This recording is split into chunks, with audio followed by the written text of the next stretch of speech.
Millionaire humiliated the dish served by the waitress. "You filthy! This looks like beggar's food!" But she said something that brought him to his knees. The rain pounded against the windows of the small restaurant, a rhythmic drumming that filled the otherwise quiet space. Edward Caldwell stepped inside, barely concealing his irritation as he shook droplets from his expensive coat. He had no business being in a place like this, a small, unassuming diner tucked away in a forgotten corner of Chicago, but circumstances had forced him here. His usual high-end steakhouse was fully booked, and his business partner had insisted on meeting at a more casual location. He had scoffed at the idea, but ultimately relented. Now, standing in the dimly lit interior, he regretted every second of it. He took a seat at a worn-out booth, the vinyl creaking under his weight. The laminated menu in front of him looked cheap, stained from years of use. He scanned it with disdain, barely registering the words before sighing impatiently. A young waitress approached, holding a notepad.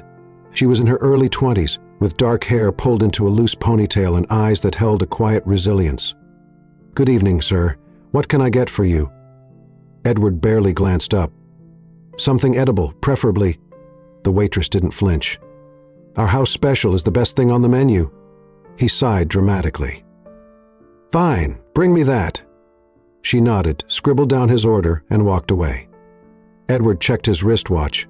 He was already regretting agreeing to this meeting. He had better things to do than waste time in a place that smelled like grease and old coffee. Minutes later, the plate arrived, steaming and carefully arranged. But when Edward looked at it, his lips curled in disgust. "This is the house special?" he asked, lifting a fork with hesitation. The waitress, standing beside him, nodded. "Yes, sir." His scoff was loud enough to make nearby diners glance over. "This looks like something you'd serve at a homeless shelter." He pushed the plate away, shaking his head. "I came here for food, not whatever this is." The restaurant fell into an uncomfortable silence. Conversations died down. Eyes darted toward them. The waitress inhaled sharply, her fingers tightening around the notepad, but she didn't argue.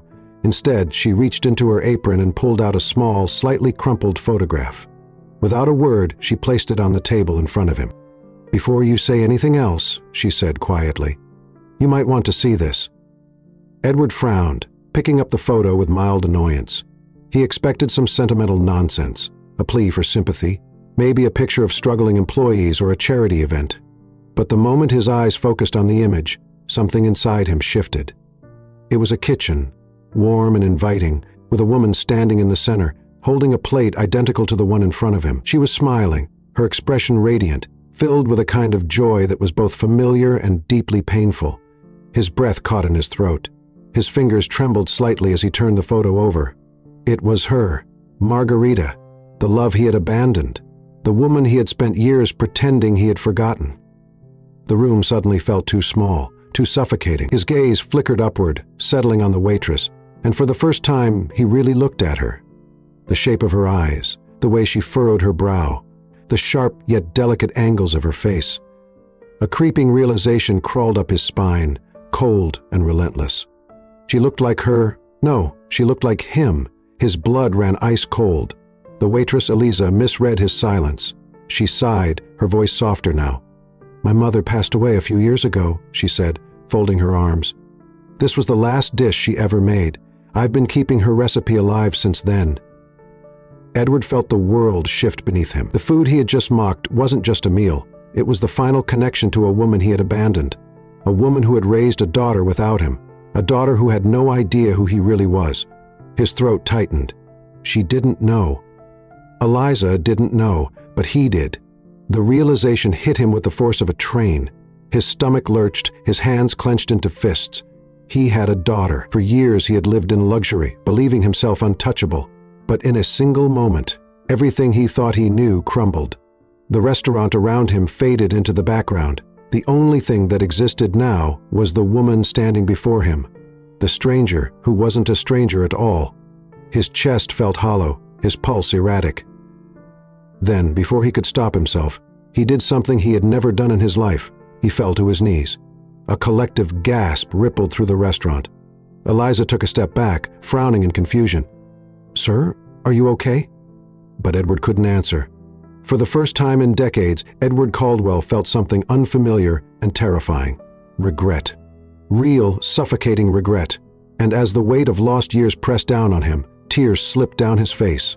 And as the weight of lost years pressed down on him, tears slipped down his face. He had spent his entire life chasing power and wealth, and in doing so, he had lost something far more precious, a daughter. Eliza still looked at him, waiting for an answer, but Edward had none, because nothing he could say would undo the past. Nothing could erase the years they had lost.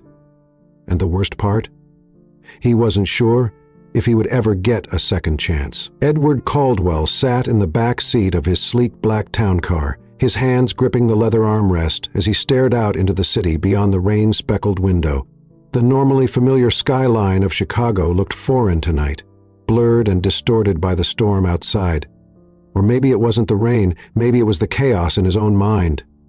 "Eliza!" The name echoed over and over, growing louder, refusing to be ignored. He ran a hand down his face, exhaling sharply. How had this happened? How had he lived decades without knowing? How had he never once looked back? His stomach churned at the thought, because the truth was, he had looked back many times. But every time he felt the whisper of regret creeping up, he had shoved it down, convincing himself that he had done the right thing, that success required sacrifice, that love, no matter how deep, could never replace power. But now, sitting alone in the dim light of the car, he realized he had been a fool. He hadn't. He closed his eyes, leaning his head back against the seat. But the second his eyelids shut, the past came flooding in.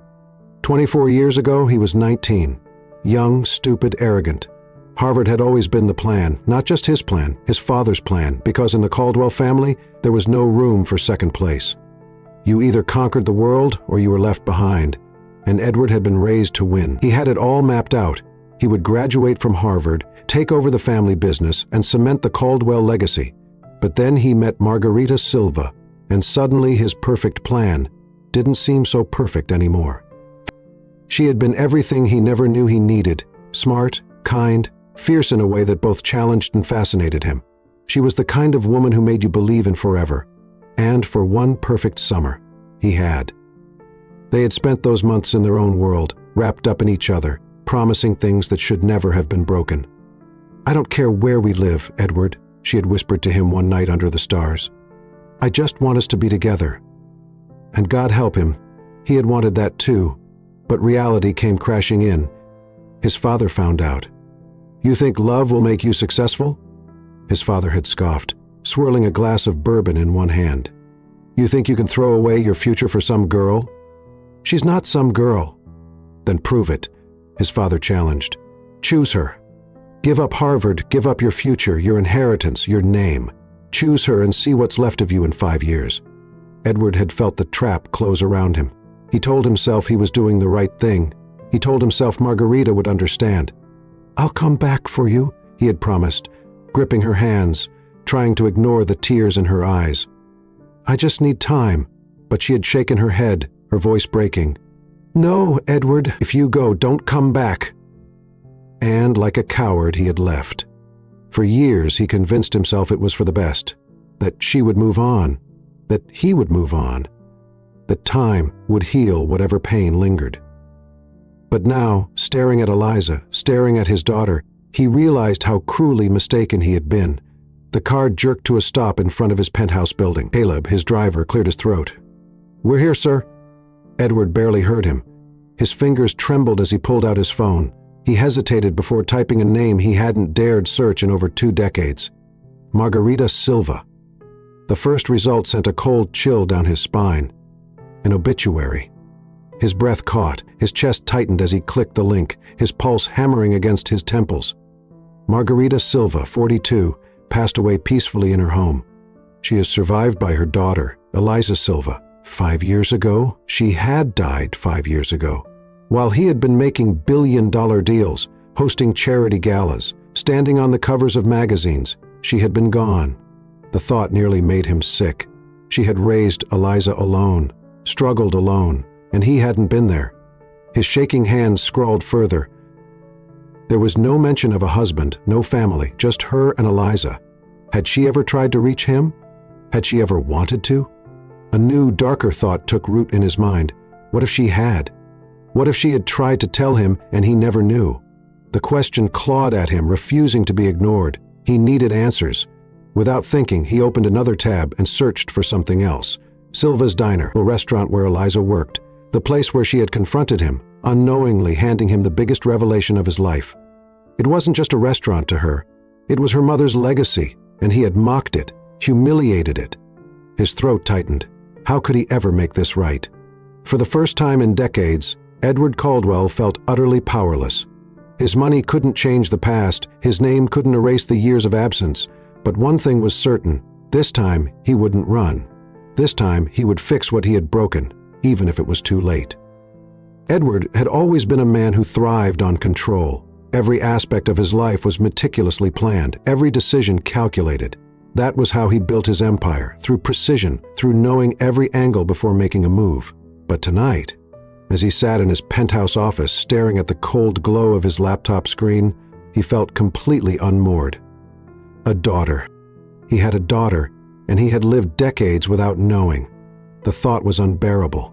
His fingers hovered over the keyboard, then with a deep breath, he typed 2 words into the search bar. Eliza Silva. A flood of images filled the screen, most from social media, others from news articles about Silva's Diner. He clicked the first image. There she was, the same young woman who had stared him down in that restaurant, her eyes filled with quiet strength, unaware of the truth she had just revealed to him. In some photos, she was behind the counter, apron tied around her waist, smiling faintly at the camera. In others, she was in the kitchen, rolling up her sleeves, flour dusting her hands. A normal life, a simple life, one he had never been a part of. The ache in his chest deepened. He kept scrolling, absorbing every detail, and then he saw it. A picture of Eliza standing outside the diner. In the background, barely visible through the window, was a framed photograph of Margarita. His breath hitched. His hands moved on their own, opening a new tab, pulling up Margarita Silva's obituary again. Her death notice was painfully brief, a few lines summing up an entire life, but Edward knew better than to take things at face value. He needed more. His jaw tightened as he reached for his phone and dialed a number. It rang twice before a voice answered. "This is Daniel Brooks Investigations." Edward didn't waste time. "Daniel, it's Caldwell." There was a pause, then a chuckle. "Well, well, been a long time, Theo. Last time you called me, you were chasing down a board member who was embezzling funds. What's the job?" "I need information," Edward said, his voice clipped. "On a woman named Margarita Silva and her daughter Eliza." Another pause. "Silva, you mean from that diner downtown?" Edward's grip on the phone tightened. "You know it?" "Yeah, it's been around for years. Word is it almost shut down after the owner passed." A sharp pang hit Edward's chest. "Yes, find out everything," he ordered. "I want to know if she ever tried to contact me, if she sent letters, anything." Daniel exhaled. "You think someone kept you in the dark? I need to be sure." "All right, give me 24 hours." Edward ended the call and exhaled slowly, running a hand through his hair. 24 hours. He had spent 24 years ignorant of his daughter's existence. Now waiting even a single day felt unbearable. The next evening, Edward sat at the edge of his leather chair, fingers drumming against the desk. His laptop was open, but he hadn't done a single thing all day. Then his phone rang. "Daniel?" He answered immediately. "Tell me." There was a long sigh on the other end. "You're not going to like this." Edward's stomach clenched. "Go on." "She tried, Theo." The room tilted. "What? Margarita, she tried to contact you." Edward felt the air leave his lungs. "How?" Daniel continued, voice measured. "After you left for Harvard, she sent letters, multiple times. First to your dorm, later to your father's office." Edward's fingers curled into a fist. "My father? What happened to them?" he demanded. "I got my hands on one," Daniel said. "She poured her heart into it, man. She begged you to come back, said she wasn't asking for money, just for you to know." Edward's jaw clenched so hard it ached. "None of the letters ever reached you," Daniel continued. "Your father intercepted them, had them sent back, his vision blurred with fury." "That bastard!" "Yeah," Daniel hesitated. "But it gets worse." Edward's body tensed. "She didn't just try letters," Daniel said. "She showed up." The world came to a stop. "What?" "She went to one of your father's events. You weren't there, but he was. She tried to tell him in person. Edward swallowed hard, and Daniel hesitated. Say it. Your father told her you wanted nothing to do with her, that you had moved on, were engaged to some heiress. The room spun. Edward gripped the desk to steady himself, nausea rising in his throat. His father had destroyed everything. He had stolen his chance to know his daughter. Margarita never tried again after that, Daniel finished. She raised Eliza alone. Edward barely heard the rest. The pain slammed into him, suffocating. Every choice he had made, every step that led him here had been built on a lie. His father had dictated his entire life, even in ways he never realized. His father had taken his family from him. Edward's breath was ragged, his pulse pounding. He had spent years thinking he had made a necessary sacrifice, but in the end, the choice was never really his. He had been manipulated, kept in the dark, and because of that, Margarita had died thinking he had abandoned her. Eliza had grown up believing she was unwanted. He slammed his fist against the desk, sending papers flying. He had wasted so much time.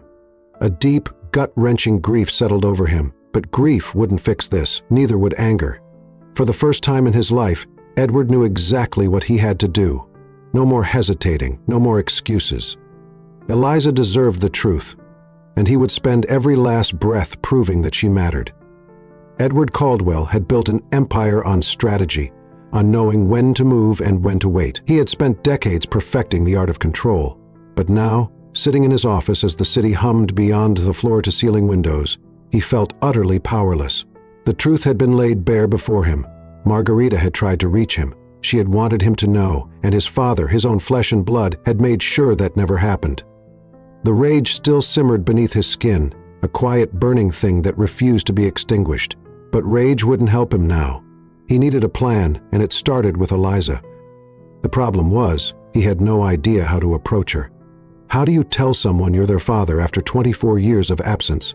How do you even begin to fix something that broken? He exhaled sharply and grabbed his phone.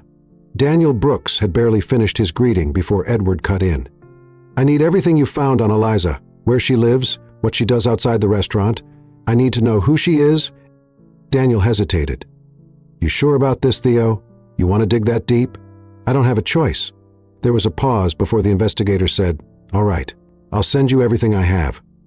Minutes later, Edward's laptop screen was filled with files, photos, and reports. He leaned forward, his eyes scanning over every detail. Eliza Silva, age 24, lives in a small apartment in Pilsen, a neighborhood filled with artists, college students, and struggling dreamers. The building was old but well kept, with flower boxes lining the windows. No significant relationships, no father figure. Worked full-time at Silva's Diner, took on extra shifts. Dreamed of expanding the restaurant someday, but finances made it impossible. She was hardworking, resilient. She had built a life for herself with nothing. A sharp pang settled in his chest. That should have been his job. He should have been there to help, to protect her, to tell her she wasn't alone. Instead, she had struggled while he had lived in luxury. He clenched his jaw, forcing the guilt down. He couldn't change the past, but he could do something now, and that started with getting close to her without scaring her away. The next evening, Edward parked his sleek black Mercedes 2 blocks away from Silva's Diner. He had no intention of barging in, demanding attention, not yet. Instead, he observed. The restaurant was small, tucked between a laundromat and a secondhand bookstore. The neon sign flickered slightly, giving the place a nostalgic, almost forgotten charm. Through the window, he saw Eliza moving between tables, balancing plates effortlessly. She smiled at customers, spoke easily, but there was something guarded about her. She reminded him of Margarita. His fingers tightened around the steering wheel. He couldn't just walk in and tell her the truth. She would never believe him. He had to start small, careful, deliberate. He took a deep breath, stepped out of the car, and walked toward the diner. The bell above the door chimed as he entered. Eliza barely glanced up. Sit anywhere, she called over her shoulder, hands full with a tray. Edward hesitated before choosing a booth in the corner where he could watch without drawing too much attention. A few minutes later, Eliza appeared at his table, notepad in hand. She froze for a fraction of a second when she recognized him. Then her expression turned to ice. You again? Edward forced himself to keep his tone even. I was in the neighborhood. Her eyes narrowed. And out of all the restaurants in Chicago, you ended up here. I figured I'd give the food another chance." Eliza let out a scoff. "That's rich coming from you." "I was an ass," he admitted. "I shouldn't have said what I did." She blinked, caught off guard by the admission, but then she straightened. "Fine, what do you want? Just dinner." Eliza studied him, then exhaled sharply. "Whatever. What are you having?" He glanced at the menu, but the words blurred. There was only one thing he wanted, the house special. Eliza's eyebrows lifted slightly, as if she hadn't expected that, but she didn't say anything. She just scribbled it down and walked away. Edward returned every night that week. At first, Eliza remained distant, wary of his presence. But something changed. She stopped flinching every time she saw him, stopped looking at him like he was an unwelcome ghost. He made small talk. She kept her answers short, clipped, but she answered. It was a start. By the fifth night, as she placed the plate in front of him, she crossed her arms and raised an eyebrow. "So what's your deal?" Edward paused, lifting his fork. "What do you mean?" "You're a billionaire," she said bluntly. "I Googled you." That made him smirk. "Did you?" She ignored the amusement in his voice. "What the hell are you eating here every night?" He hesitated. "I like the food." Eliza let out a dry laugh. Edward's lips twitched, but he didn't argue. She shook her head. "You're weird, Caldwell." It was the first time she had said his name. Something inside him shifted. He wanted to tell her everything, wanted to lay the truth bare. But not yet. Not until she trusted him enough to listen. For now, he would wait. For now, he would take whatever she was willing to give, and for the first time in his life, Edward Caldwell was willing to be patient. Eliza hadn't decided if Edward Caldwell was persistent or just plain annoying. For the past 7 nights, he had walked into Silva's diner at the exact same time, taken the exact same booth, and ordered the exact same dish. Her mother's house special. At first, she thought it was some kind of elaborate joke. Maybe he was trying to prove a point after their first disastrous encounter. But then, as the days passed, her irritation shifted into something else. Curiosity. Why would a man like him, a billionaire, spend his time in a run-down diner like this? She had searched his name online. Edward Caldwell wasn't just some random rich guy. He was a legend in the corporate world, a ruthless businessman known for turning failing companies into gold mines. He had no reason to be here. And yet, here he was, every single night. Tonight was no different. The door chimed as he entered, dressed in another expensive suit that looked ridiculously out of place in a restaurant where the tables wobbled and the coffee cups were mismatched. Eliza sighed, grabbing a notepad as she approached his booth. "Let me guess. The house special?" Edward looked up, a slight smirk playing at his lips. "You know me so well." She rolled her eyes but wrote it down anyway. "You do realize we have other things on the menu, right?" "I like consistency," he replied. She gave him a pointed look. "Or maybe you're just obsessive." His smirk widened. "You've been researching me." Eliza crossed her arms. "Hard not to. You're everywhere. Business magazines, financial networks. Hell, I found an article about your watch collection." He raised an eyebrow. "And what's your verdict?" She narrowed her eyes. "That you don't belong here." Edward didn't flinch. If anything, he looked amused. "Maybe I'm exactly where I need to be." Eliza scoffed. "Right, because billionaires just love eating in diners. Some of us do." She shook her head, muttering something under her breath before turning away. But before she could leave, he spoke again. "Tell me about her." Eliza froze, her grip on the notepad tightened. Slowly, she turned back to him. "What?" Edward leaned forward slightly, his gaze unreadable. "Your mother, Margarita." The name sent a familiar ache through her chest. She should have been furious that he had the audacity to bring her up, but instead, all she felt was confusion. Why did he care? Eliza hesitated before answering. She was everything this place represents. Edward's expression softened. "Which is?" Eliza exhaled, shifting her weight. "Warmth, family, a place where no one felt alone." She swallowed. "She built this diner from nothing, worked herself to the bone to keep it running." "She sounds recalable," he said, voice quieter now. Eliza nodded. She was. For a brief moment, neither of them spoke, The diner buzzed with the usual evening crowd, clinking plates, murmured conversations, the hum of an old jukebox in the background. Eliza hated how easy it was to talk to him. She hated the way he listened, the way his presence, despite everything, was oddly comforting, and that terrified her. She cleared her throat. "I'll get your food." Then she walked away before he could ask anything else.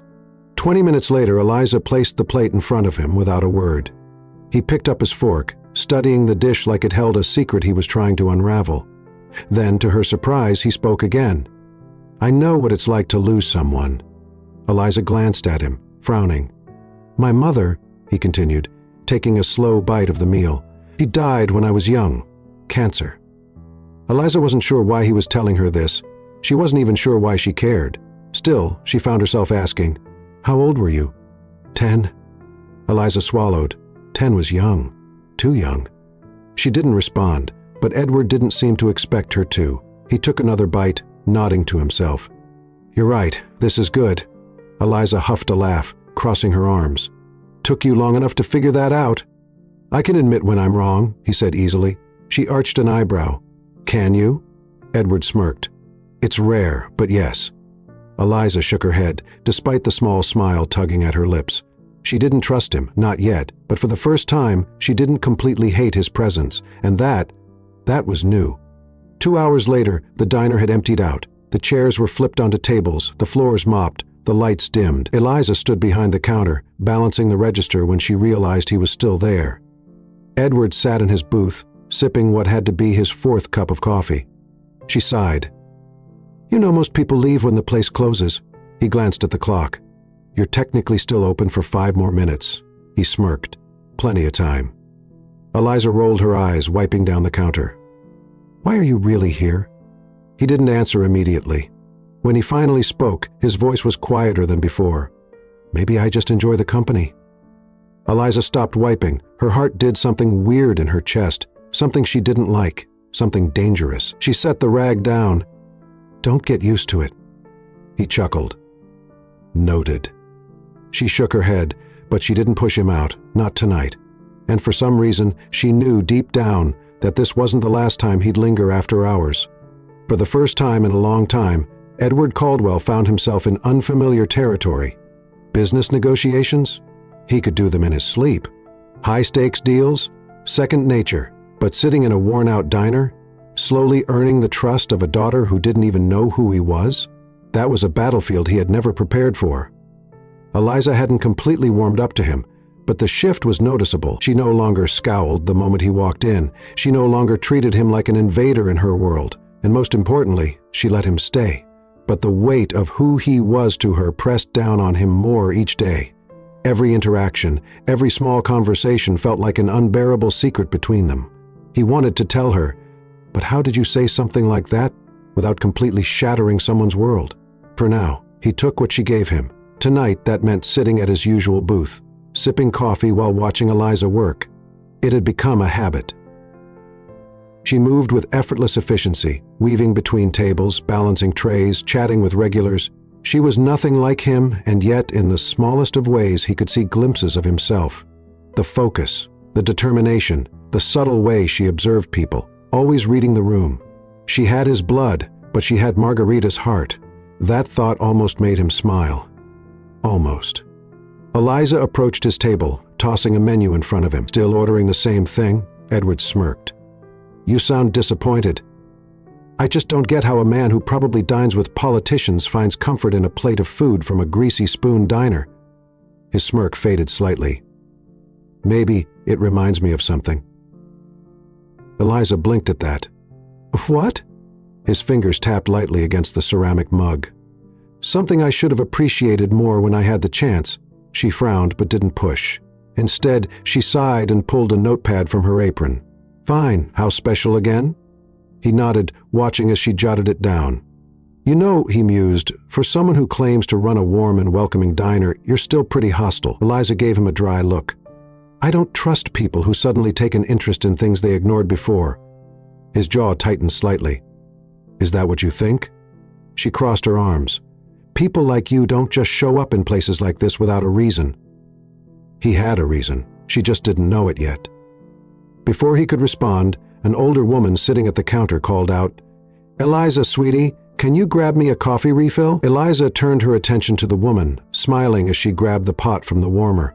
Edward watched the interaction carefully, the way the woman patted Eliza's hand as she spoke, the way Eliza leaned in, listening intently.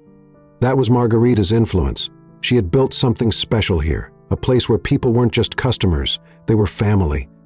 Eliza had inherited that from her, not from him, and that realization stung more than he cared to admit. An hour later, the diner had quieted down, the rush of customers thinning. Eliza took a seat behind the counter, rolling her neck to ease the tension. She didn't notice Edward watching her until she exhaled dramatically. "Tired?" he asked, setting his empty coffee cup aside. She scoffed. "Always." He leaned back slightly. "Do you ever take a break?" She smirked. "Do billionaires ever stop working?" "Touche." Edward studied her for a moment before asking, "Was this always the plan? Running the diner?" Eliza hesitated, like she wasn't sure how much to say. "No," she admitted. "I wanted to be a chef, went to culinary school for a while, but things didn't go as planned." His stomach tightened because he knew what that meant: money. She didn't have the means to finish. His daughter, his only daughter, had sacrificed her dream while he had spent decades accumulating wealth he never even needed. The irony was cruel. "What happened?" he asked, keeping his voice neutral. Eliza shrugged. "My mom got sick. The bills piled up. I dropped out to help her." Edward felt like he had been punched in the gut. His own daughter had struggled to keep her mother alive while he had been too blind to know either of them existed. The guilt was suffocating. Eliza stretched her arms, oblivious to the storm inside him. "It's fine, though. The diner was always my mom's dream, and now it's mine. But what about your dream?" She blinked at him, caught off guard. For a moment she looked almost vulnerable, then she shrugged it off. "Dreams don't pay the bills." Something inside Edward snapped, because those were his words, not spoken by him, but by his father. Dreams don't build empires, Edward. Dreams don't make you successful. He had lived his life believing that, and now so had she. He leaned forward, his tone softer than before. "That's not true." Eliza gave him a skeptical look. "Says the billionaire." Edward exhaled. "Trust me, Eliza. If I could do it over, I wouldn't have given up the things that mattered for success." Her brows furrowed slightly. "You regret it?" "Every damn day," but he just nodded. "More than you know." For the first time, she seemed to really look at him, like she wasn't just tolerating his presence but actually seeing him. It was a small shift, but it was enough. Eliza leaned back on her elbows, letting out a small, dry chuckle. "You're not what I expected." He raised an eyebrow. "What did you expect?" She smirked. An arrogant, self-absorbed rich guy who didn't know what real food was. His lips twitched. "Well, you weren't entirely wrong." Eliza laughed, a real, genuine laugh. The sound of it nearly undid him. For the briefest moment, he imagined what life could have been like if he had known her all these years, if he had been there. But he couldn't dwell on what-ifs, because he had something real right in front of him, and this time, he wasn't going to let it slip away. Edward had spent his life making decisions that shaped industries, crushed competitors, and secured his empire. He had built a fortune through sheer strategy and unshakable control, but watching Eliza work every night, seeing the exhaustion settle in her shoulders, the way she forced herself to smile for customers while barely keeping the restaurant running, that was a problem he didn't know how to fix, not without scaring her away. He wanted to help. No, he needed to help. But Eliza didn't trust him. And if there was one thing he understood about her, it was that she wouldn't take a handout. So he needed a plan, a quiet, careful plan. And tonight that plan was put to the test. It started with a letter. Eliza had been in the back taking inventory when one of the younger waitresses, Aurora, grabbed the envelope from the stack of mail near the register. "Eliza?"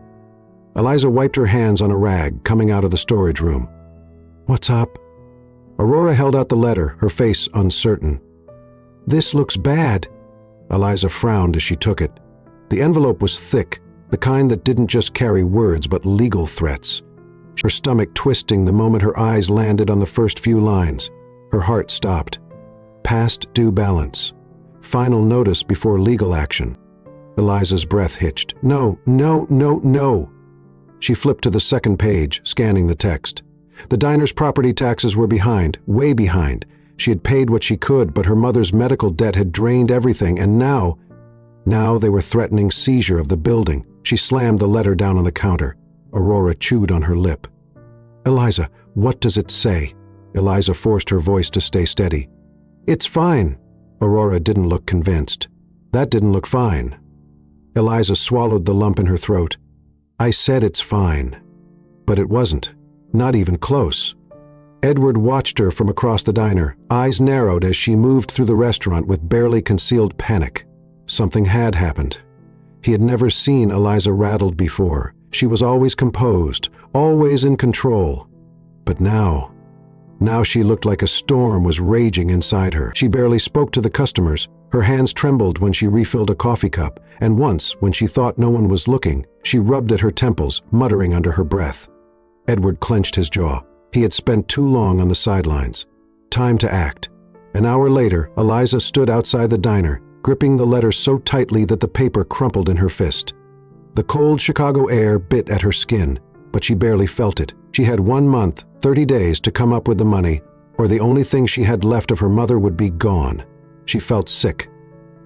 She could work every single day, pull extra shifts, but it wouldn't be enough, not even close. A deep voice interrupted her spiraling thoughts. You want to tell me what's going on? Eliza startled, turning to see Edward leaning against the side of the building, hands in his coat pockets. She scowled. Were you spying on me? He raised an eyebrow. I was leaving. You were standing here looking like you were about to fight the air. Eliza huffed, shoving the letter into her coat pocket. It's nothing. Edward's gaze darkened. That's a lie. She folded her arms. And why do you care? A muscle ticked in his jaw. Because, Eliza, despite what you think, I don't like seeing people lose what matters to them. She scoffed. Really? The billionaire is suddenly sentimental? He didn't react to her jab. What's wrong? Eliza clenched her fists. It's none of your business. She started to walk away, but Edward stepped in front of her, his tone calm but firm. Eliza, if you need help. She let out a bitter laugh. Help? From you? Edward's patience thinned. Why is that such an impossible idea? Because people like you don't help without expecting something in return. The words hit harder than he expected, because wasn't that exactly how he had lived his entire life? Transactional, conditional, a give-and-take world where generosity was just another form of leverage. But this wasn't about business. This was about her. The only thing that had ever mattered, that he didn't even know existed. Edward exhaled slowly, forcing his voice to stay steady. What if I told you? I don't want anything. Eliza shook her head. I don't believe you. The hurt in her voice gutted him, but he couldn't blame her. Why should she trust him? He hadn't earned it, not yet. Instead of pushing, he took a step back, softening his approach. Fine, he said. Then tell me what you'd do if you could get help. Eliza hesitated because the answer was obvious. She wanted to save the diner. She wanted to keep her mother's legacy alive. But that wasn't possible, so she shook her head. Doesn't matter. Edward studied her for a long moment. Then he nodded. All right. Eliza frowned. All right, what? He gave her a small, unreadable smile. All right, I'll leave it alone. She narrowed her eyes, suspicious. You're just dropping it? For now. She didn't trust that answer, but she let it go. Good, she muttered, rushing past him. See you around, Caldwell. Edward didn't stop her, but as she disappeared inside, he pulled out his phone and made a call. Daniel, he said when the investigator picked up. You're out. I need numbers. Daniel hesitated. Numbers for... Silva's Diner. Edward clarified.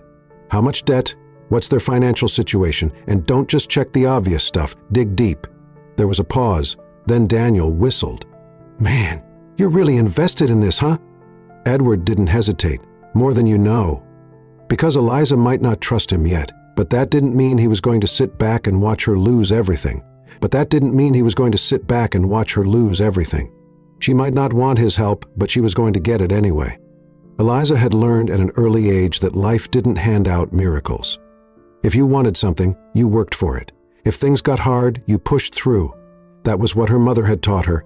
That was what had kept her going after Margarita's death.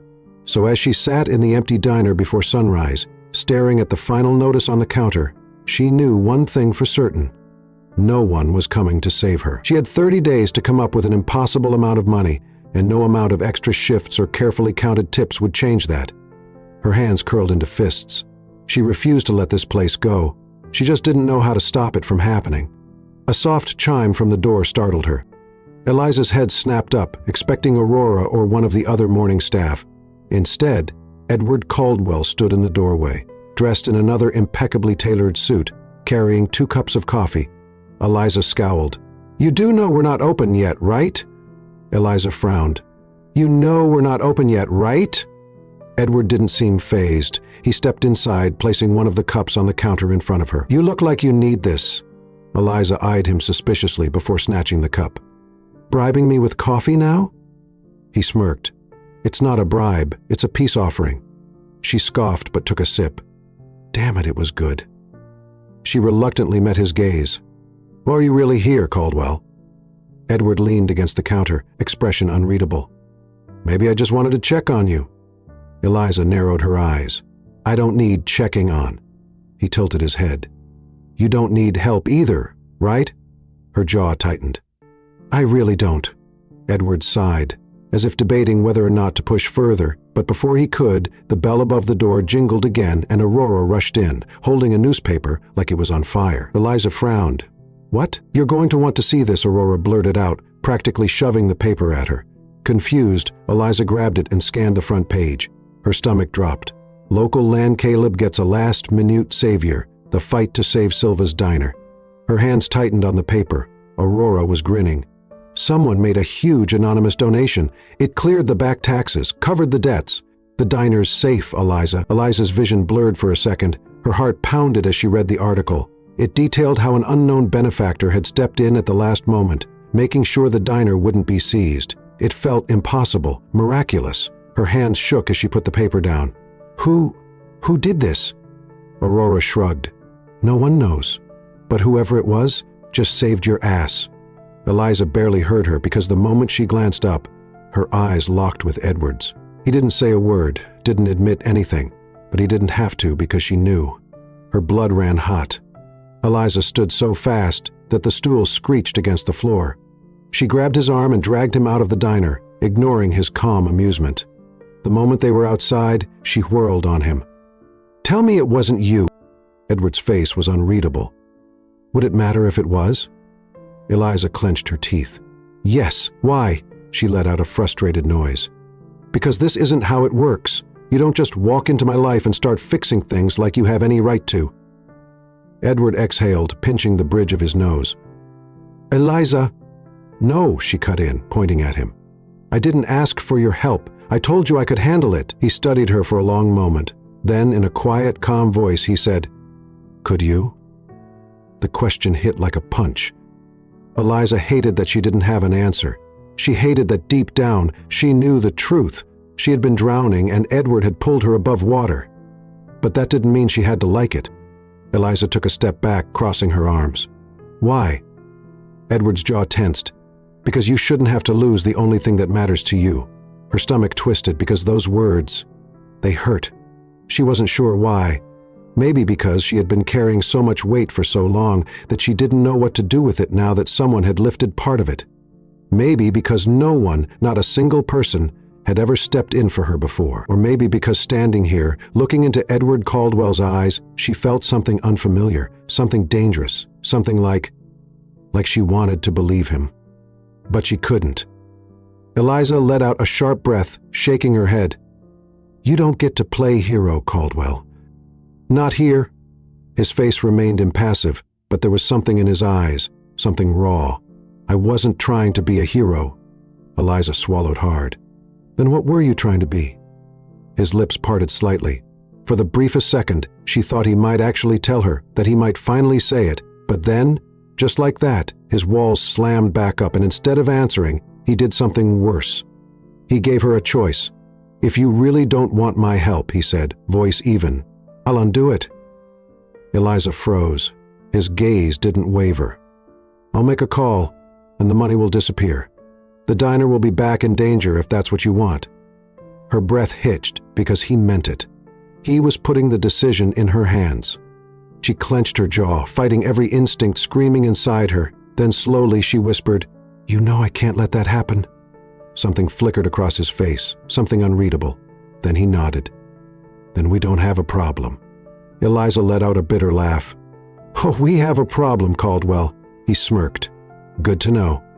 Then, to her absolute horror, he turned and walked away. Eliza stood there, pulse racing, wanting to scream because this, whatever this was getting too complicated, and the worst part, she wasn't sure she wanted it to stop. Eliza didn't want to think about Edward Caldwell, but it was impossible. The man had taken root in her life like a storm she never saw coming. He was everywhere, sitting in her diner, asking questions, showing up uninvited, fixing things she hadn't asked him to fix. And now she owed him. She hated that more than anything, because no matter how much she wanted to pretend otherwise, the truth was simple. If it hadn't been for him, she would have lost everything. The diner, her mother's legacy, her home. And that was a debt she could never repay. 3 days later, the diner was full, but Eliza barely heard the chatter of customers or the clinking of silverware. All she could focus on was him. Edward sat in his usual booth, sipping coffee like he owned the damn place. He hadn't mentioned the donation, not once. He just showed up like nothing had changed. Like he hadn't just saved her entire world and left her drowning in questions. She wasn't going to let him get away with it. So when the morning rush slowed and most of the regulars cleared out, Eliza marched straight to his table and dropped into the seat across from him. He glanced up, surprised. "To what do I owe this honor?" She ignored the sarcasm. "Why did you do it?" His expression remained unreadable. "Do what?" Eliza narrowed her eyes. "You know exactly what." A muscle ticked in his jaw. "If you're talking about the diner—" "Of course I'm talking about the diner," she hissed, leaning in. "Why did you pay off my debt? Why do you care?" Edward set his coffee down slowly. "Would you believe me if I said I just wanted to help?" "No," he smirked. "Didn't think so." Eliza exhaled sharply, frustration bubbling in her chest. "Then give me something, Caldwell, because people don't just swoop in and save businesses for no reason." He studied her for a long moment, like he was weighing something in his mind. Then, for the first time, his mask slipped, and what she saw in his eyes made her stomach tighten. Regret, pain, something deep and aching. He looked down at his hands. "I knew your mother." The words hit harder than she expected. Eliza's breath caught. "What?" Edward's jaw clenched. "Margarita. I knew her a long time ago." Eliza's mind spun, trying to process what he was saying. "How?" He exhaled. "Because I loved her." Eliza froze. It felt like the ground had been ripped out from beneath her. "You're lying." Edward's lips pressed into a thin line. "I'm not." Eliza shook her head. "No, no way. If you loved her, where the hell were you?" His expression darkened. "I didn't know." The words came out hoarse, like they physically hurt to say. Eliza's pulse pounded in her ears. "Didn't know what?" Edward met her gaze, and when he spoke, her entire world changed. "That you're my daughter." The diner around them disappeared. Eliza stared at him, unable to breathe, unable to think. Then she let out a small, hollow laugh. "No." Edward's face remained unreadable. "Yes." Eliza shook her head, trying to fight the rising panic. "No, you don't get to say that. You don't get to come into my life and drop this." "I'm telling you the truth."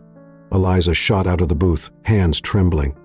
"No, my father is nobody. My father is some guy who never showed up, never cared." Her voice cracked. Edward's expression shattered. "I didn't know." "Eliza." "You don't just not know you have a kid," she spat, her heart hammering against her ribs. He swallowed hard. "Margarita tried to tell me. She sent letters. She went to my father, but I never got them." Eliza felt like she was going to be sick. "No," she whispered. "I swear to you," Edward said, his voice rough, desperate. "I would have been there. I would have—" Eliza's entire body tensed. "You would have what?" she snapped, eyes burning. "Raised me? Loved me? Given a damn about me? Don't make me laugh, Caldwell." His expression twisted in pain. "I would have—" "You would have nothing," she cut in, her hands clenching, "because you weren't there." You weren't there when she worked double shifts just to keep the lights on. You weren't there when she was sick and still refused to rest because she was terrified of losing the diner. Her voice cracked. You weren't there when she died. The silence that followed was deafening. Edward's throat bobbed. Eliza? But she was already backing away. I don't care who you are, she whispered, her voice thick with emotion. You don't get to call yourself my father. You don't get to pretend that you care, because where the hell were you when I needed you? Edward had no answer. Eliza's eyes burned as she turned on her heel, pushing through the diner doors and into the cold Chicago air. She didn't stop walking, didn't stop running, because if she did, she might have to accept the truth, and she wasn't ready for that. Eliza didn't stop walking. She didn't care that the Chicago air was bitterly cold, that her breath came in short, uneven bursts, or that she had left the diner in such a hurry that she hadn't even grabbed her coat. She just needed to get away. Away from him, away from the truth he had just dropped like a bomb in the middle of her life.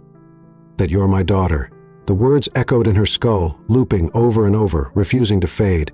No, no, no, no. This wasn't real. It couldn't be. Edward Caldwell, the billionaire, the arrogant bastard who had walked into her diner weeks ago like he owned the place, was not her father. He couldn't be, because that would mean her entire life had been a lie. Eliza turned a sharp corner, her boots slamming against the pavement, the city lights blurring around her. She didn't know where she was going. She just knew she couldn't stop, because if she stopped, the weight of what just happened might crush her. Half an hour later, Eliza found herself at the lake. The wind whipped at her hair as she stood at the edge of the dock, staring at the dark, rippling water. This was where she came when she needed to think, when things got too heavy. She folded her arms tightly over her chest, trying to contain the storm inside her. Her mother had always told her the truth. Margarita had never lied to her. So why had she never told her about this? Had she known? Had she wanted to protect her, or had she just thought it was too late? Eliza squeezed her eyes shut. It didn't matter. It was too late now. She had spent 24 years thinking her father was a ghost, a nameless, faceless man who hadn't wanted her. Now he had a face, a name, a life so far removed from hers that she couldn't even begin to bridge the gap. A billionaire, a man who had everything while she had spent her life scraping by. It wasn't fair. It wasn't right. The sound of footsteps behind her made her body tense. She didn't have to turn around to know who it was. Edward's voice was calm when he spoke. You shouldn't be out here without a coat. Eliza let out a bitter laugh. Oh, really? Is that your fatherly concern kicking in? She shouldn't have said that, but she was angry, hurt, lost, and Edward was the easiest target for all of it. He exhaled slowly. Eliza! Don't, she snapped, spinning around. The lake wind bit at her face, but she didn't care. You don't get to say my name like you've known me my whole life. Pain flickered in his eyes, but she refused to let herself feel bad about it. He deserved this, all of it. You don't get to walk into my life and decide you suddenly want to be my father, she continued, voice rising. Because I don't need a father. Edward's jaw clenched. That's not what I'm trying to do. Then what the hell are you trying to do? She demanded, her hands shaking. He took a step closer, but she held up a hand, stopping him. Because let me tell you something, Caldwell, she said, voice shaking with fury. I spent my whole life believing my father didn't want me, that he wasn't there because he chose not to be. Edward flinched. Good. Let him feel a fraction of what she had felt. And now you expect me to just what? Eliza laughed humorlessly. Pretend that didn't happen? Pretend that knowing who you are magically fixes everything? No, Edward said, his voice steady. I don't expect that. Eliza clenched her fists. He wasn't yelling. He wasn't arguing. He was just standing there, taking every word she threw at him like he had already accepted that he deserved it. It made her hate him more. Or maybe it just made her hate the fact that she couldn't figure out what to do with all the emotions crashing inside her. She turned back toward the lake, staring at the water, her breath coming in uneven bursts. Edward's voice was quieter when he spoke again. I'm not asking you to forgive me. Eliza swallowed hard. I'm not asking you to let me in. She squeezed her eyes shut. I just needed you to know the truth. Her throat burned because wasn't that what she had always wanted? Hadn't she spent years wondering who he was, why he hadn't been there? And now she had the answer, but it didn't feel like enough. It didn't fix anything. After a long silence, she finally spoke. I don't know what to do with this, she admitted, her voice raw. Edward didn't say anything at first. Then quietly he said, Eliza turned, looking at him. For the first time, she saw something in him she hadn't noticed before. Regret. Not the kind people fake, the kind that stays with you. And for the briefest moment, she wondered what would have happened if he had known. Would he have been there? Would he have tried? She hated that she wanted to believe the answer was yes. Eliza exhaled shakily. I need time. Edward nodded like he understood, like he had been expecting that.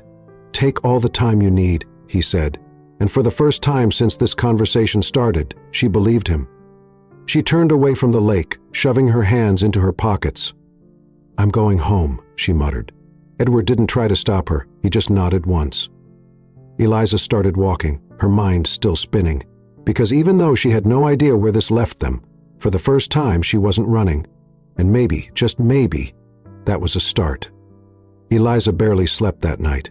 Even as she lay in bed, staring at the ceiling, exhaustion pressing down on her like a weight, her mind wouldn't stop. How could it? She had spent her entire life believing her father was a ghost, an absent, careless man who had walked away without a second thought. And now she knew the truth. Edward Caldwell wasn't a ghost. He was very real, and worse, he hadn't walked away. He hadn't even known she existed. That should have made things easier, but it didn't. Because even if she believed him, even if she let herself accept that he hadn't abandoned her on purpose, it didn't change the fact that he hadn't been there. He hadn't seen her first steps, hadn't heard her first words, hadn't been there when she got sick, when she scraped her knee falling off her bike, when she cried over her first heartbreak. He hadn't been there when her mother died. And Eliza didn't know how to forgive that, even if it wasn't his fault. She closed her eyes, exhaling slowly. She didn't know what to do. She didn't know how to process this. All she knew was that for the first time in a long time, she felt completely lost. The next morning, Eliza walked into the diner like a zombie. She was running on fumes, her body moving through the motions of opening the restaurant, but her mind was somewhere else. She barely noticed when Aurora walked in behind her, but she definitely noticed when her friend whistled. But wow, you look like you got run over by a truck. Eliza shot her a look. Thanks. Aurora smirked. I call it like I see it. Eliza sighed, rubbing her temples. It's just been a long night. Aurora eyed her carefully. Does this have anything to do with a certain rich guy who keeps showing up? Eliza stiffened. Aurora noticed. Oh my God, she breathed. Did something happen? Eliza hesitated. She hadn't told anyone about what Edward had said, and she didn't know if she wanted to, but the words were sitting on the tip of her tongue, pressing against her ribs, aching to be let out. After a long moment, she exhaled sharply. He told me he's my father. Aurora dropped the coffee pot she had just picked up. It shattered against the floor. Eliza winced. Yeah, that was pretty much my reaction too. Aurora's jaw dropped. Wait, what? What? Eliza crossed her arms, trying to keep her voice even. Apparently he and my mom were together when they were young, but he didn't know about me. Aurora blinked rapidly, like her brain was short-circuiting. And do you believe him? Eliza chewed on her lip. I don't know. Aurora let out a low whistle. Damn, that's a lot. No kidding. Aurora hesitated, then asked, So what are you going to do? Eliza had no answer, because she had been asking herself the same thing since last night, and she still didn't know. Later that day, Eliza was wiping down the counter when she saw him. Edward. He was standing outside the diner, staring through the glass window like he wasn't sure if he should come in or not. Eliza's stomach tightened. She should tell him to leave. She should ignore him. But before she could make a decision, he stepped inside. The bell chimed softly. The diner wasn't busy, just a couple of customers sitting near the window. Eliza took a slow breath, then forced herself to meet his gaze. You're back, she said flatly. He nodded, slipping his hands into his coat pockets. I wasn't sure if I should be. She tilted her head. And yet here you are. Edward studied her carefully. I wanted to ask you for something. Eliza narrowed her eyes. Ask me for something? His voice was calm but cautious. One conversation. Eliza frowned. I won't push, he continued. I won't try to force anything, but I'd like to sit down with you. Just once. Eliza hesitated.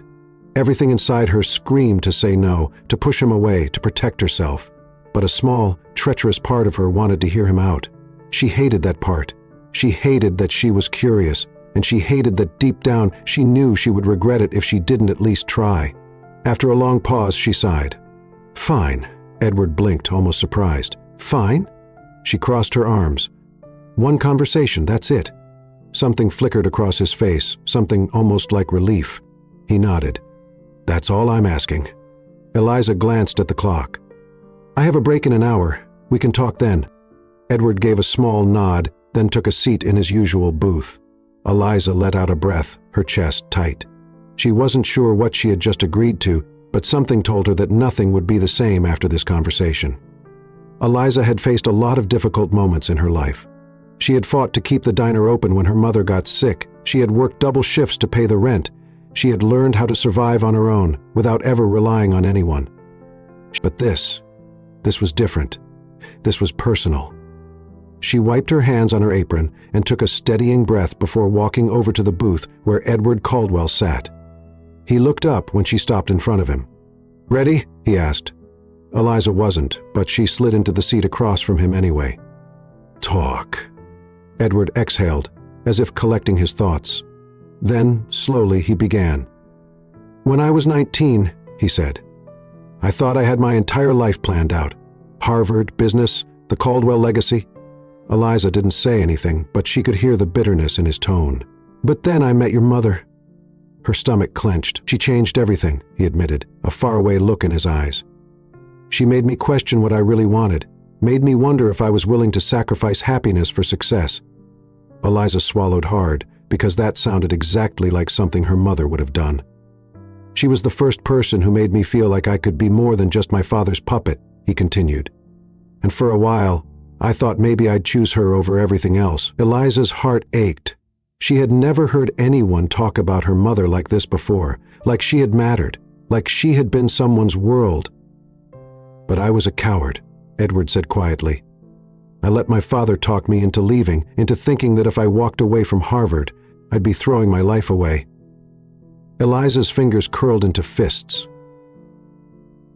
"So you left?" she said bitterly. "I did." She hated how calm he sounded, like he had made peace with it. "Well, congratulations," she snapped. "You got everything you wanted, money, power, success." Edward's jaw tightened. "And yet," she continued, voice sharp, "you still ended up here, in my diner. So tell me, Caldwell, was it worth it?" The silence that followed was heavy. Then softly he answered, "No." Eliza's breath caught. Edward leaned forward slightly, his expression raw in a way she had never seen before. "If I had known about you," he said, voice rough, "I would have come back." Eliza shook her head. "But you didn't know." "No." His throat bobbed. "And I will never forgive myself for that." She didn't know how to respond to that, so she didn't. She just sat there, staring at the table, feeling like her entire world had been flipped upside down. After a long pause, Edward sighed. "I don't expect you to forgive me, Eliza." Her eyes flickered up to his. "But I want you to know that I'm here now," he said, voice steady, "and I'm not going anywhere." Eliza's chest tightened because for the first time she believed him, and that scared her more than anything. 20 minutes later, neither of them had spoken in a while. Eliza had needed time to process everything. But the longer she sat there, the more something unsettled nagged at her. There was one last thing she needed to know. "Why now?" she asked suddenly. Edward frowned. "What do you mean?" "You've been in Chicago for years," she said. "If you didn't know about me, what made you come into the diner that night?" Edward hesitated, then quietly he said, "Your mother's recipe." Eliza blinked. "What?" He let out a small, almost self-deprecating laugh. "That night I had a meeting nearby," he explained. "It got canceled, and I needed a place to eat. I walked in, sat down, and then," he exhaled, "I saw the menu and there it was, Margarita's House Special." Eliza's throat tightened. "I ordered it without thinking," he admitted. "But the moment I tasted it, I knew." She asked, her voice barely above a whisper. He nodded. "It was like being punched in the chest. I hadn't thought about that meal in years, and suddenly I was 19 again, sitting in her tiny apartment watching her cook." Eliza's stomach twisted. She could picture it. Her mother, younger, happier, in love, and Edward, young, naive, still unburdened by the choices that would later define his life. It was painful to imagine, it was infuriating, and yet, for some reason, it made her want to cry. Eliza cleared her throat, trying to push away the sharp emotions creeping in. "So you put it together," she said. Edward nodded. Then I saw you." Her heart skipped. "And I knew." Eliza stared at him, at the man she had spent her whole life hating, at the man who had walked into her world and ruined everything she thought she knew. She didn't know what to do with this, didn't know how to feel, so she did what she always did when things felt too big to process. She stood up.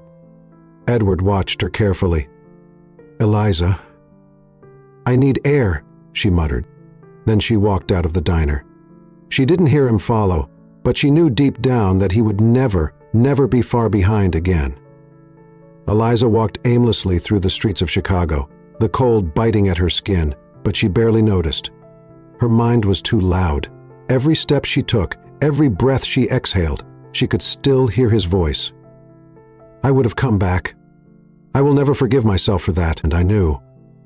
She didn't want to believe him, didn't want to accept any of it, because accepting it meant accepting that she had spent 24 years thinking she wasn't wanted, when the truth was, she had simply never been given the chance to be known. And somehow that felt worse. She hated that it hurt, hated that it was easier thinking he had abandoned her than knowing he had been kept in the dark. Because now she didn't know who to blame. Her mother? No, she had tried. Edward? Maybe he had left first. But the real villain in this story wasn't even alive anymore. The man who had buried the truth, Edward's father, was dead, and Eliza was left with the damage. Edward's father was dead, and Eliza was left with the damage. She hated this. Hated that she couldn't make sense of her own emotions. Hated that for the first time in her life she didn't know how to move forward. And most of all, she hated that despite everything, a small, infuriating part of her wanted to know more. 2 days passed before she saw him again. Not because he stayed away, but because she had avoided the diner entirely. She needed space, time. She had spent the first day holed up in her apartment, staring at the ceiling, replaying every second of their conversation like a loop she couldn't shut off. On the second day, she visited her mother's grave. She didn't say anything, just stood there in the freezing wind, staring at the name carved into the stone, feeling the ache of every unanswered question settled in her chest. Did you ever want me to know him? Did you ever think I would? Her mother had been her everything, and now, for the first time in Eliza's life, she wasn't sure if she had the whole picture, and that made her feel so damn alone. On the third day, she walked into the diner, and of course he was there. Edward sat in his usual booth, a cup of coffee in front of him, his sharp gaze flickering up the moment she stepped inside. Eliza exhaled slowly, steadying herself. She had spent 2 days convincing herself she wasn't ready to deal with him, but maybe she never would be, and maybe that was okay. Without thinking, she grabbed a coffee mug, filled it, and walked straight over to his table. She didn't sit, didn't say anything, just set the cup down in front of him, a peace offering, a silent acknowledgement. Edward studied it for a long moment before finally lifting his gaze to hers. His expression was unreadable. "You sure about this?" "No, but..." She shrugged anyway. "Not really." A small flicker of amusement passed through his eyes, then slowly, he reached for the cup.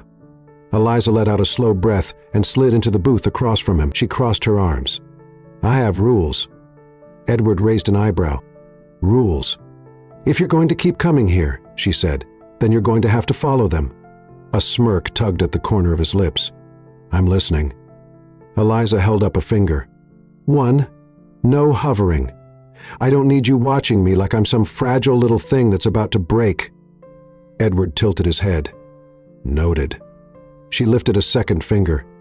2. No trying to buy your way into my life. At that, his smirk faded slightly. She pressed on. "I know you think money fixes everything," she said. "But this isn't a business deal, Caldwell. You can't throw cash at it and expect everything to be fine." His jaw tightened, but after a moment he nodded. "Fair enough." Eliza hesitated before lifting a third finger. "And 3, she exhaled. "If you're serious about this, about getting to know me, you don't get to disappear again." The words felt dangerous leaving her mouth, like an opening she wasn't sure she wanted to give him. But if he was going to be in her life, then he damn well needed to stay. For a long moment, Edward didn't move, didn't speak, just watched her carefully. Then softly he said, "You have my word." Eliza's chest tightened because for some stupid reason, she believed him. And maybe, just maybe, this wasn't impossible after all. Eliza had spent most of her life convinced that she was better off alone. It was easier that way. People couldn't disappoint you if you never let them in. And yet here she was, sitting across from Edward Caldwell, the man she had spent 2 decades hating, watching as he sipped his coffee like this was just another morning, like they weren't two strangers trying to figure out how to piece together something that had never existed in the first place. She still didn't trust him, not completely, but for the first time since this whole mess started, she didn't feel the overwhelming urge to run. And that was progress. Edward set his cup down, watching her carefully. "You're quiet." Eliza raised an eyebrow. "You complain when I yell at you. You complain when I don't. Make up your mind, Caldwell." A slow smirk pulled at his lips. "I wasn't complaining." She rolled her eyes. "Could have fooled me." For a moment, the tension between them eased. It wasn't perfect, it wasn't even comfortable, but it was something. Eliza sighed, leaning back against the booth.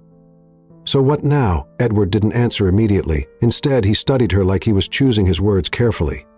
"I'd like to get to know you," he said finally, "if you'll let me." Eliza's stomach twisted because that was a loaded request. It wasn't as simple as sitting down and talking. It wasn't just one conversation. It was years of missing pieces. It was undoing 2 decades of silence, and she didn't know if she was ready for that. So instead of answering, she asked, "Why?" Edward frowned. "Why what? Why do you care now?" His expression darkened slightly. "You know why." "No, I don't," Eliza shot back. "Because if you hadn't walked into the diner that night, you never would have known. You would have gone your entire life without knowing I existed." She leaned forward. "So tell me, Caldwell, if that's the case, why do you care?" Edward exhaled sharply, his gaze steady. "Because I can't change the past, but I can try to fix the future." Eliza's chest tightened. She hated that part of her wanted to believe him, that a small, quiet voice in the back of her mind whispered, "Maybe it's not too late." She clenched her jaw. "I don't know how to do this." Edward's expression softened. "Neither do I." That admission caught her off guard. She had spent so much time thinking of him as this untouchable, powerful businessman, someone who always knew what to do. But now? Now she realized he was just as lost as she was. Eliza hesitated, then carefully, she reached for her coffee cup and took a slow sip. It wasn't an agreement, it wasn't forgiveness, but it was a start, and for now that was enough. Later that day, Eliza had no idea what she was doing. Edward had left the diner an hour ago, promising not to push, promising to give her space, and yet somehow she found herself standing outside his office building, staring up at the towering glass structure like it was a different world. Because it was. She didn't belong here, she never had, and yet... Eliza inhaled sharply, then forced herself to walk inside. The moment she stepped into the sleek modern lobby, she regretted it. Everything was cold and expensive, the kind of place where people wore $1,000 suits and never made eye contact. Eliza felt wildly out of place, standing there in jeans and a leather jacket, smelling like coffee and the grease from the diner's grill. But she was here now, and turning back wasn't an option. She walked up to the front desk. The receptionist, a sharp-looking woman with perfectly styled blonde hair, barely glanced at her. "Can I help you?" Eliza swallowed. "I'm here to see Edward Caldwell." The receptionist gave her a very obvious once-over, her expression unreadable. "Do you have an appointment?" Eliza fought the urge to roll her eyes. "No, but..." "Then I'm afraid..." "Tell him it's Eliza." The woman hesitated. Eliza crossed her arms. "Trust me, he'll want to see me." After a long pause, the receptionist sighed and picked up the phone. Eliza tapped her foot impatiently, half expecting Edward to tell her to leave, but then, "Mr. Caldwell will see you now." Eliza blinked. "That easy?" "Huh?" The receptionist ignored her and gestured toward the elevators. Eliza smirked. "You're fun." Then she turned and walked away. 15 minutes later, the elevator door slid open, revealing a massive office with floor-to-ceiling windows overlooking the city. And there, standing behind a ridiculously expensive-looking desk, was Edward. He looked up the moment she stepped inside. "You came." Eliza shrugged. "Apparently?" He studied her carefully. "What changed?" She let out a slow breath. "I figured if we're doing this whole getting to know each other thing, then it's only fair that I see your world too." Edward's lips twitched slightly, like he was trying not to smile. "I see." Eliza walked further into the office, glancing around. "This is a lot," he chuckled. "That's one way to put it." She turned to him. "So this is what my life could have been, huh?" His expression darkened slightly. "I don't know," he admitted. "But I do know that if I had known about you, you wouldn't have had to fight so hard." Eliza's chest tightened. She hated that hearing that made her feel something. She let out a breath. "Yeah, well, here we are." Edward nodded. "Here we are." A long silence stretched between them. It was awkward, uncertain, but it wasn't bad. For the first time since this whole mess started, Eliza felt like she was standing on equal ground with him. Like maybe, just maybe, this wasn't impossible after all. Eliza sighed. "All right, Caldwell. Show me your world." Edward smirked. "Careful what you wish for, Eliza." She rolled her eyes. "You wish you were that interesting." And for the first time, Edward laughed. A real, genuine laugh. And maybe, just maybe, this was the beginning of something new. Eliza wasn't sure what she expected when she told Edward to show her his world. Maybe a grand tour of his empire, some fancy conference room filled with billionaires in suits talking about stocks and acquisitions, something ridiculous. Something completely detached from reality. But instead, he led her through the sleek hallways of his company, bypassing the intimidating boardrooms and polished offices, and straight into a department she never would have imagined he even cared about. A small, modest test kitchen. It was tucked away on the far end of the building, hidden behind all the corporate glamour. Eliza hesitated as she stepped inside, taking in the stainless steel counters, the unmistakable scent of fresh bread in the air. It smelled like warmth, like something real. A man in a chef's uniform turned and did a double take when he saw Edward. "Mr. Caldwell," he greeted, clearly caught off guard. Edward nodded. "James?" He gestured toward Eliza. "This is..." He hesitated as if unsure of how to introduce her. Eliza took the lead. "Eliza Silva." James wiped his hands on his apron before shaking hers. "Pleasure to meet you." She glanced around. "What is this place?"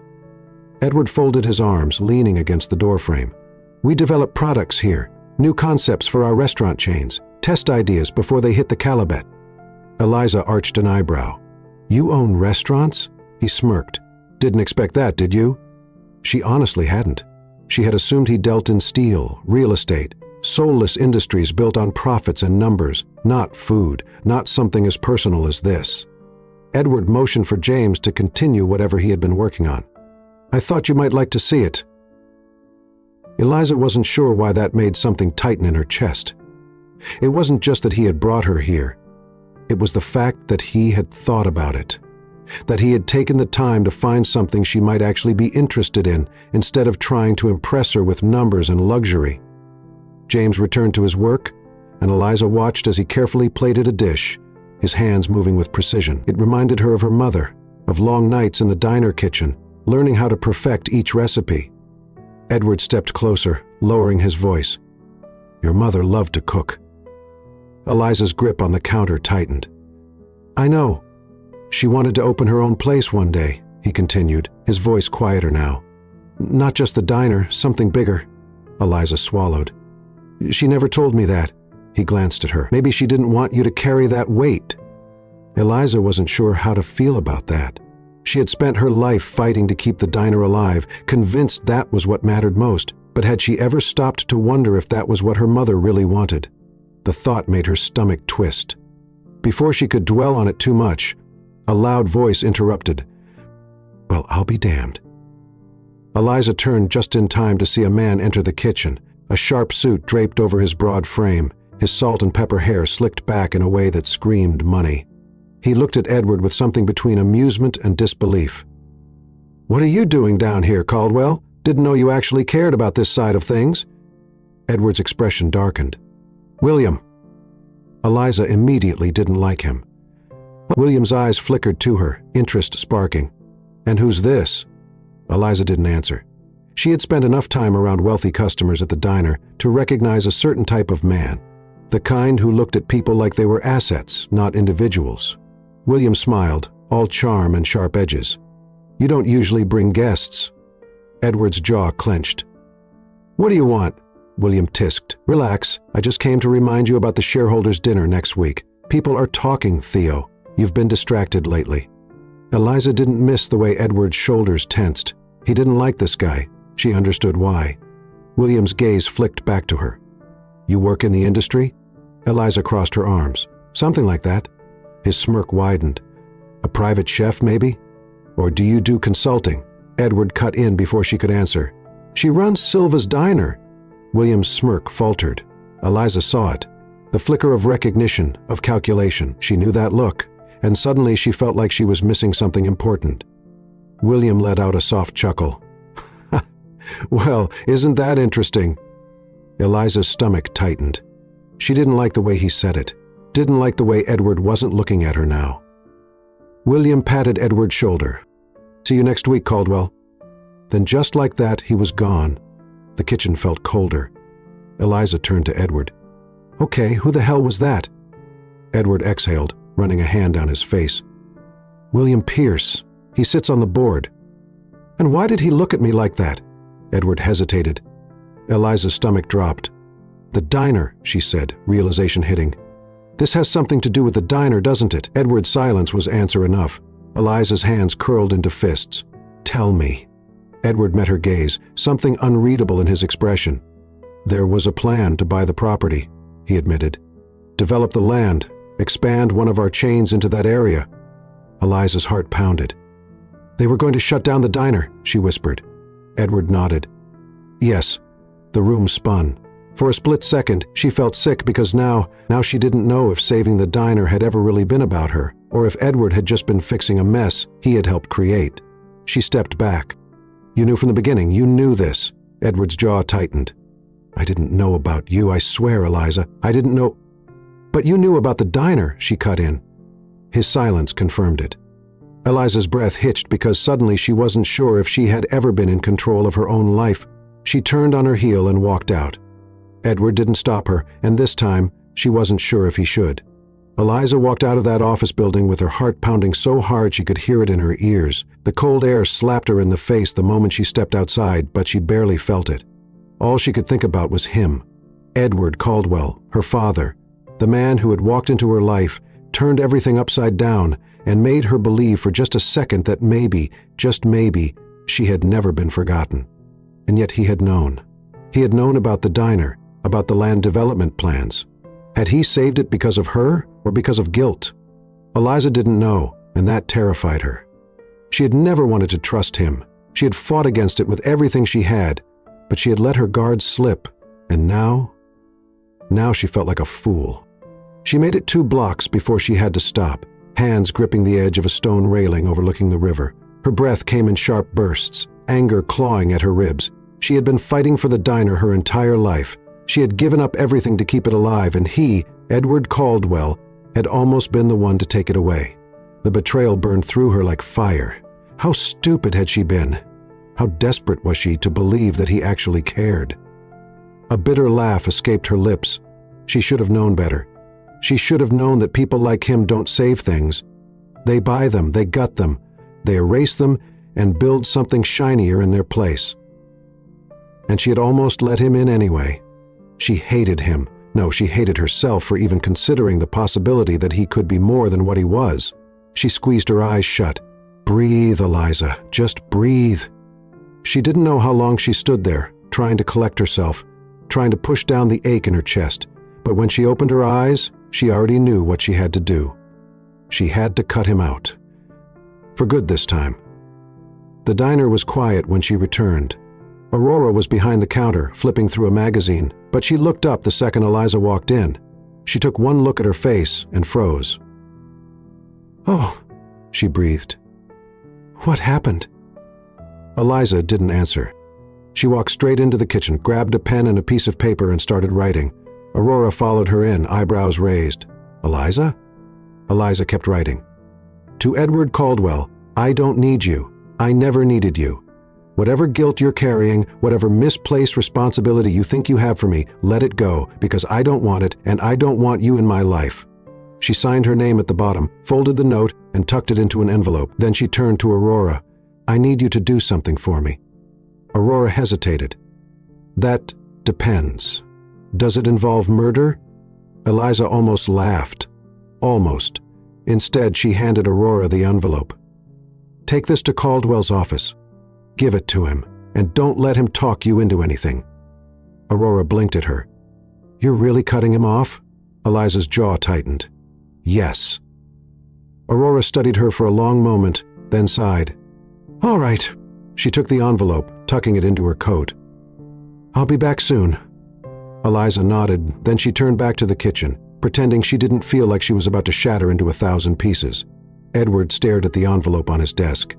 He hadn't opened it yet, didn't need to. He already knew what it said, and yet his hands wouldn't stop shaking. Eliza had been avoiding him for days. He had given her space, knowing she needed time, but deep down he had still hoped that she would let him explain, hoped that she would somehow believe him when he said that saving the diner had nothing to do with his company. But now it didn't matter, because this note, this was final. He exhaled sharply, running a hand down his face. This was what he deserved. What else had he expected? A happy ending after everything he had missed? After everything he had taken from her, even without meaning to? He swallowed hard, fingers tightening around the letter. Then before he could stop himself, he grabbed his coat and walked out the door. Eliza was closing up the diner when the door swung open. She turned, already knowing who it was. Edward stood in the doorway, his face unreadable, the letter in his hand. Her stomach clenched. She should have known he wouldn't just leave it alone. Eliza, he said, voice controlled. She crossed her arms. Didn't expect you to show up so soon. He stepped closer, setting the letter down on the counter. I had to. She let out a dry laugh. No, you didn't. He didn't look away. I need you to understand something. Eliza's jaw tightened. I don't need to understand anything. Yes, you do, he said, his voice firm. Because I didn't save the diner to fix my company's mistake. I saved it because it's the only thing you have left of her. The words hit like a punch. She hated how much they hurt. She hated that deep down she wanted to believe him. Edward sighed, rubbing the back of his neck. I can't change the past, Eliza, but I can damn well fight for the future if you let me. Eliza swallowed hard. She wanted to tell him to leave, to turn around, walk out the door and never come back, but instead she found herself whispering, And if I don't? Edward held her gaze. Then I'll keep trying. Her breath caught. He was serious, dead serious, and that scared her more than anything, because what if, just what if she let him stay? And what if, for the first time in her life, she wasn't alone anymore? The thought made her chest ache, but maybe, just maybe, she was ready to stop running. She exhaled. Then I guess I'll see you tomorrow, Caldwell. And for the first time, she didn't slam the door in his face.